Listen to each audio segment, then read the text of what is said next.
గజం కేవలం 4,500 రూపాయలతో 165 గజాల భూమి కేవలం 8 లక్షలు మాత్రమే. నమస్తే, వెల్కమ్ టు సుమన్ టీవీ. ఈరోజు మనతో పాటు ఉన్నారు ప్రముఖ జ్యోతిష్యులు బ్రహ్మశ్రీ నందిపట్ల శ్రీహరి శర్మ గారు.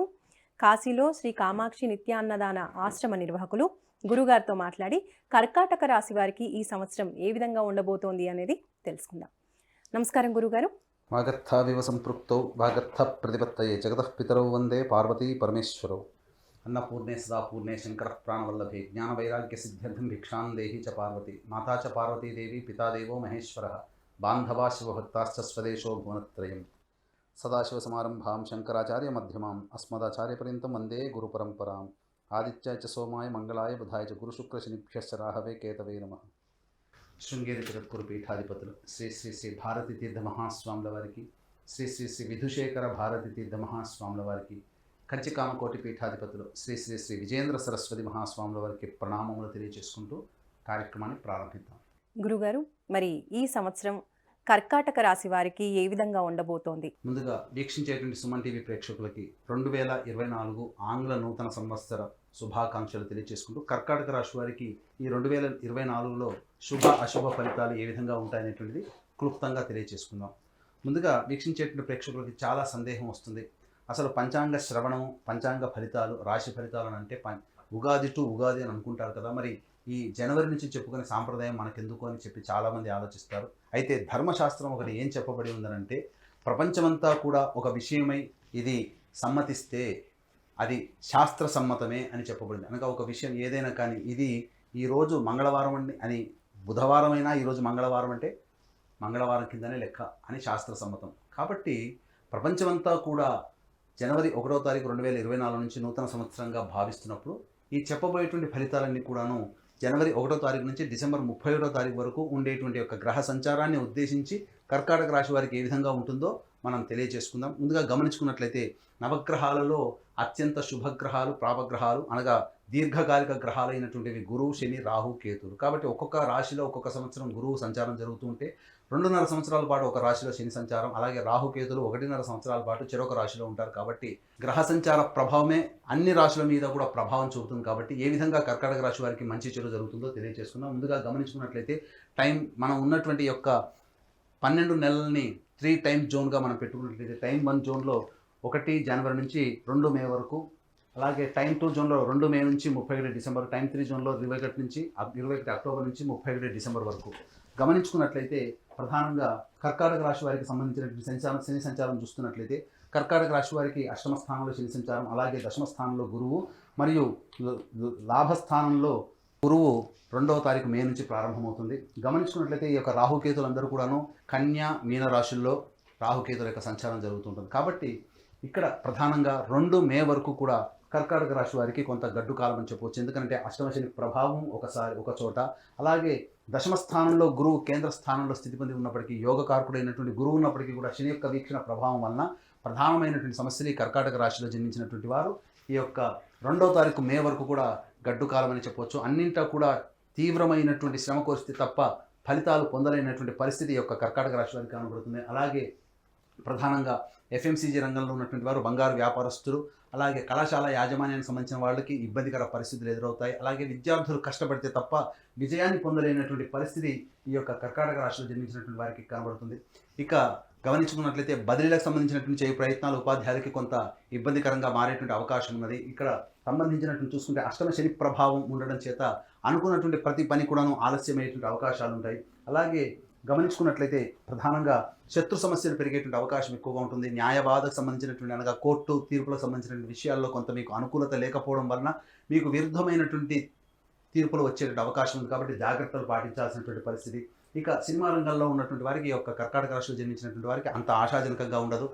మొదటి 6 నెలలు సామాన్యంగా ఉన్నప్పటికీ తర్వాత 6 నెలలు కూడా గ్రహాల యొక్క స్థితిగతుల యొక్క ప్రభావం మంచిగా ఉండడం కారణం చేత ప్రాజెక్టులన్నీ కూడాను త్వరితగతిన పూర్తి చేసుకుంటారు. ఇక రియల్ ఎస్టేట్ రంగంలో ఉన్నటువంటి వారు వ్యాపార విస్తరణ లేదా నూతన ప్రాజెక్టులు చేపట్టేటువంటి అవకాశాలు లేకుండా ఉంటాయి. అనగా అవకాశాలు లేకుండా ఉండడం అంటే నూతన ప్రాజెక్టులు ఏవైనా కానీ 2 మే వరకు ఆపుకోవడం మంచిది.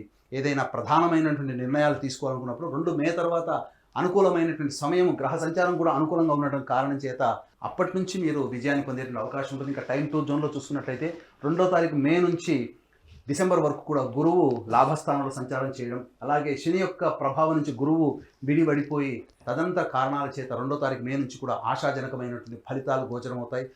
అలాగే వివాహానికి సంబంధించిన చేయ ప్రయత్నాలన్నీ కూడాను ఈ యొక్క కర్కాటక రాశి వారికి విజయవంతంగా చక్కటి జీవిత భాగస్వామి లభిస్తారు. అలాగే దాంపత్య విభేదాలు తొలగిపోయి ఆనందకరమైనటువంటి జీవితాన్ని ఈ యొక్క కర్కాటక రాశిలో జన్మించినటువంటి స్త్రీ పురుషులు పొందుతారని చెప్పవచ్చు. ఇక ప్రధానంగా చూసుకున్నట్లయితే ఇక్కడ ప్రధానంగా ఈ యొక్క కర్కాటక రాశి వారికి ఇతరులతో నూతన వ్యక్తుల యొక్క పరిచయం ప్రధానంగా మే తర్వాత ఏర్పడేటువంటి పరిచయాల వలన లాభస్థితిలోకి కొనసాగేటువంటి అవకాశాలు ఎక్కువగా ఉన్నాయని చెప్పవచ్చు. ఇక ప్రధానంగా గురువు ఈ యొక్క వృశ్చిక రాశి మీద వీక్షణ ఉన్నటువంటి ప్రభావం చేత సంతానపరమైనటువంటి అభివృద్ధి, సంతానం కోసం చేసేటువంటి ఏ ప్రయత్నమైనా కానీ కూడా విజయవంతమవుతుంది. మీ సంతానం విదేశీయానానికి విదేశీ సంబంధించినటువంటి విద్యకి సంబంధించిన చే ప్రయత్నాలన్నీ కూడా కొలిక్కి వస్తాయని చెప్పవచ్చు. ఇక ఈ యొక్క టైం 2 జోన్లో మే 2వ తారీఖు తర్వాత నుంచి గురువు యొక్క వీక్షణ ప్రధానంగా కర్కాటక రాశి వారికి వివాహ స్థానం మీద ఉండడం, చక్కటి జీవిత భాగస్వామి లభించేటువంటి అవకాశం ఉంటుంది.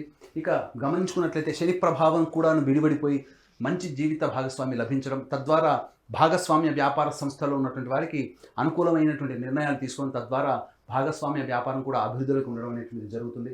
ఇక గమనించుకున్నట్లయితే ప్రధానంగా రాజకీయ రంగంలో ఉన్నటువంటి కర్కాటక రాశి వారికి ప్రధానంగా ఒక చక్కటి విలువైనటువంటి అమూల్యమైనటువంటి పదవి ఈ మే 2 తర్వాత పొందేటువంటి అవకాశం ఉంటుంది. ఈ టైం 2 జోన్ కంటే కూడా టైం 3 జోన్ అనేటువంటిది చాలా గొప్పదైనటువంటి సమయం కర్కాటక రాశి వారికి. అంది వచ్చినటువంటి అవకాశాన్ని మీరు చక్కగా వినియోగించుకున్నట్లయితే మీ అంత అదృష్టవంతులు ఈ యొక్క 2 మే తర్వాత ఎవరు ఉండరని చెప్పొచ్చు. కర్కాటక రాశి వారికి అద్భుతమైనటువంటి యోగ కాలం అనేటువంటిది 21 అక్టోబర్ నుంచి డిసెంబర్ వరకు కూడా ఉండే సమయం అద్భుతమైనటువంటి యోగ కాలం. ఈ జీవితంలో ఎన్నో ఏళ్ల నుంచి ఎదురు చూస్తున్నటువంటి ఫలితం ఏదైతే ఉంటుందో ఆ యొక్క 2.5 నెలల్లోనే మీరు పొందుతారని చెప్పవచ్చు. ముఖ్యంగా గమనించుకున్నట్లయితే శత్రువే మనకు తల వంచి సహాయ సహకారాలు అందిస్తే ఎంత ఆనందమైనటువంటి జీవితాన్ని పొందుతామో, అదే కర్కాటక రాశికి సంబంధించినటువంటి శని యోగకారకుడు కానప్పటికీ కూడాను 21 అక్టోబర్ చేత తల వంచి పనిచేసే స్వభావం అనేటువంటిది ఉండడం, తద్వారా అన్ని రకాలైనటువంటి రంగాలలో విజయాన్ని పొందడం అనేటువంటిది ఈ కర్కాటక రాశి వారు చవి చూస్తారు. తద్వారా చక్కటి సంతానం పొందుతారు, అలాగే వివాహాలు జరుగుతాయి, నూతన భాగస్వామ్యాలు కుదురుతాయి. అలాగే స్పెక్యులేషన్ రంగంలో ఉన్నటువంటి వారికి ఇబ్బడి ముబ్బడిగా ధన రాబడి అనేటువంటిది 2 మే తర్వాత ప్రారంభమవుతుంది. తద్వారా చక్కటి నగదు నిల్వలు పెంచుకునే అవకాశం ఉంటుంది. ప్రధానంగా గమనించుకున్నట్లయితే ఈ యొక్క కర్కాటక రాశి వారికి 21 అక్టోబర్ తర్వాత నూతన గృహాన్ని కొనుగోలు చేసేటువంటి అవకాశాలు ఎక్కువగా ఉంటాయి. స్థిర చరాస్తుల్ని ఇబ్బడి ముబ్బడిగా పెంచుకునేటువంటి అవకాశాలు ఈ యొక్క కర్కాటక రాశి వారు పొందుతారని చెప్పవచ్చు. ప్రధానంగా విద్యాపరమైనటువంటి విద్యార్థులకి అన్ని రకాలుగా విజయాలు పొందుతారని చెప్పవచ్చు. ఇక గమనించుకున్నట్లయితే ప్రధానంగా న్యాయవాద సంబంధమైనటువంటి విషయాల్లో తీర్పులన్నీ కూడా మీకు అనుకూలంగా ఈ యొక్క కర్కాటక రాశిలో ఉన్నటువంటి వారు పొందుతారు 21 అక్టోబర్ తర్వాత. ఇక రాహుకేతుల యొక్క సంచార ప్రభావం ప్రధానంగా నూతన వ్యక్తుల యొక్క పరిచయ ప్రభావం, సోదరుల మధ్య ఉన్నటువంటి విభేదాలు యొక్క 2 మే తర్వాత విడివడిగా తొలగిపోయి ఆనందకరమైనటువంటి జీవితాన్ని కుటుంబ సభ్యులతో పొందుతారు. అలాగే ప్రధానంగా గమనించాల్సినటువంటి అంశం ఏంటంటే ఇక్కడ ఈ సంవత్సరం రాహు యొక్క ప్రభావం అనుకూలంగా లేని కారణం చేత తండ్రి ఆరోగ్యం పట్ల శ్రద్ధ వహించాల్సినటువంటి పరిస్థితి. అన్నిటికంటే ప్రధానంగా ఈ యొక్క 21 అక్టోబర్ నుంచి తల్లిగారి ఆరోగ్యం పట్ల జాగ్రత్తలు పాటించాల్సినటువంటి పరిస్థితి. అన్ని రకాలుగా చూసుకున్నట్లయితే ఎటువంటి ప్రధానమైనటువంటి నిర్ణయాలు తీసుకోవాలి అనుకున్నా మే 2 వరకు ఆగండి. మే 2 తర్వాత గ్రహాల యొక్క అనుగ్రహం మీకు ఉండడం చేత అన్ని రకాలుగా విజయాలు పొందేటువంటి అవకాశం, తద్వారా మంచి జరుగుతుంది. ఇక గమనించుకున్నట్లయితే ఇవన్నీ కూడా మనం చెప్పుకునేటువంటివి గోచార రీత్యా ఉన్నటువంటి ఫలితాలు. మీ యొక్క జన్మజాతకం బాగుండి గోచార రీత్యా మనం బాగోలేదు అని చెప్పినటువంటి సందర్భంలో జన్మజాతకమే ప్రభావం చూపుతుంది. అలాగే జన్మజాతకం బాగోలేకపోయినా చెప్పినటువంటి సమయంలో గొప్పగా ఉన్నదని మనం చెప్పుకున్నప్పుడు ఈ యొక్క జన్మజాతకాన్ని గోచారీత్యాన్ని బేరీజు వేసేటువంటి చక్కటి ఉపాసనా పరులైనటువంటి జ్యోతిష పండితులు మీకు దగ్గరలో ఉంటారు. వారిని సంప్రదించి మీ జీవితంలో వచ్చేటువంటి ఇబ్బందుల నుంచి ఎలా బయటపడాలనేటువంటి విషయాన్ని కనుక మీరు నిర్ణయాలు తీసుకొని కనుక సూచనలు కనుక పాటించినట్లయితే తప్పకుండా జీవితంలో అభివృద్ధి పొందుతారని చెప్పడంలో సందేహం లేదు. మరి కర్కాటక రాశి వారు ఈ సంవత్సరం అంతా బాగుండాలి అంటే దైవారాధన చేయవలసిన విషయం గురించి తెలియజేయండి గురుగారు. ప్రధానంగా ఈ కర్కాటక రాశి వారు సమస్యలు ఎదురైనప్పుడు దేవతారాధన, ముఖ్యంగా ఏ మనిషికి అయినప్పటికీ కూడా దేవతారాధన చాలా గొప్ప యోగాన్ని కలగజేస్తుంది. కర్కాటక రాశి వారు గురువారం రోజున దత్తాత్రేయ చరిత్ర పారాయణం ప్రారంభించి బుధవారానికి సమాప్తం చేయడం, ఈ విధంగా 3 పారాయణాలు కానీ 9 పారాయణాలు కానీ 16 పారాయణాలు కానీ చేసినట్లయితే మీరు గడ్డు కాలంలో ఉండి ఏ సమస్యని ఎదుర్కొంటారో ఆ సమస్య నుంచి మీరు బయటపడతారు. గురువారం నాడు ఉపవాస నియమాన్ని పాటించడం, ఆదివారం నాడు మాంసాహారాన్ని నిషేధించడం, ఇవి చేసుకున్నట్లయితే చక్కటి శుభ ఫలితాలు పొందుతారని చెప్పవచ్చు. గురుగారు, ఇప్పుడు కర్కాటక రాశి వారికి అదృష్ట వారం, అదృష్ట సంఖ్య ఏంటంటారు? కర్కాటక రాశి వారికి అదృష్ట వారము ఆదివారము, గురువారం. అదృష్ట సంఖ్య 3. ఇక గమనించుకున్నట్లయితే ప్రతి మనిషికి కూడా ఒక సంకల్పం ఈ సంవత్సరంలో నేను నెరవేర్చుకోవాలి, దైవానుగ్రహంతో నెరవేర్చుకోవాలనేటువంటి ఆలోచన ప్రతి వ్యక్తికి ఉంటుంది. కాబట్టి మా పీఠం ఆధ్వర్యంలో సంకల్ప సిద్ధి హోమాలు ప్రతి నెల 21 రోజుల పాటు జరుగుతాయి. అలాగే తండ్రి వైపు 7 తరాలు, తల్లి వైపు 4 తరాలు ఏవైనా దుర్మరణాలు అనగా road accident, fire accident, suicide attempt, నదిలో బావిలో పడి చనిపోవడం, ఇంట్లోంచి వెళ్ళిపోవడం, లివర్ ఫెయిల్, కిడ్నీ ఫెయిల్, క్యాన్సర్తో చనిపోవడం, 60 సంవత్సరాల లోపల ఏ విధంగా చనిపోయినా, పిండ ప్రదానాలు చేయలేకపోయినా ఇవన్నీ కూడా దుర్మరణాల కిందికి వస్తాయి. దీన్ని పితృదోషం లేదా పితృశాపం అంటారు. కాబట్టి ఇట్టి పితృదోష లేదా పితృశాప నివారణకి మా పీఠం ఆధ్వర్యంలో సశాస్త్రీయముగా నిజాయితీగా కార్యక్రమాలు చేయించడం జరుగుతుంది. అలాగే కాశీలో మా సొంత భవనం శ్రీ కామాక్షి నిత్యాన్నదాన ఆశ్రమం ఉంది. కాబట్టి మీ పెళ్లి రోజున కానీ, మీ పుట్టినరోజున కానీ, మీ కుటుంబ సభ్యులతో పాటు కాశీలో ఉన్నటువంటి శివబంధువులకి కూడా మీ యొక్క ఆనందాన్ని పంచుకోదలిస్తే అక్కడ ప్రతిరోజు నిత్యాన్నదానం జరుగుతుంది. కాబట్టి అవకాశం ఉన్న వాళ్ళు అన్నదాన కార్యక్రమానికి మీ వంతు సహాయ సహకారాలు కార్యక్రమం అందరితో కాంటాక్ట్ చేసి పూర్తి వివరాలు తెలుసుకోవచ్చు. ధన్యవాదాలు గురువుగారు. సర్వం శ్రీ ఉమామహేశ్వర పరబ్రహ్మార్పణమస్తు.